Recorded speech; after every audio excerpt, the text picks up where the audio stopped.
Naidupeta MB news. Naidupeta bar association అధ్యక్షులుగా పసల చెంగయ్య ఏకగ్రీవం. తిరుపతి జిల్లా నాయుడుపేట మున్సిపాలిటీ పరిధిలో ఉన్న జూనియర్ సివిల్ జడ్జ్ కోర్టు ఆవరణంలో ఇటీవల నాయుడుపేట బార్ అసోసియేషన్ ఎలక్షన్ నిర్వహించగా బార్ అసోసియేషన్ అధ్యక్షులుగా పసల చెంగయ్యను ఏకగ్రీవంగా ఎన్నుకోవడం జరిగింది. బుధవారం కోర్టు ఆవరణంలో ప్రమాణ స్వీకార కార్యక్రమం నిర్వహించారు.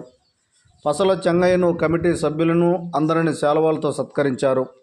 అనంతరం పసల చెంగయ్య మాట్లాడుతూ, న్యాయవాదులందరూ కలిసి నా మీద నమ్మకంతో నన్ను గెలిపించినందుకు న్యాయవాదుల అభివృద్ధికి కృషి చేస్తానని ఆయన అన్నారు. అధ్యక్షులుగా Pasala Chengaiah, vice president TV Ramanaiah, general secretary G Veeraswamy, joint secretary Shaik Rafi, treasurer B Subrahmanyam, EC members Shaik Aminullah, V Mohan Krishna, M Sudheer, K Sushma Chaitanya, lady representative M Sravana Lakshmi, sports and cultural secretary Chandragiri Amarnath ఎన్నుకున్నారు.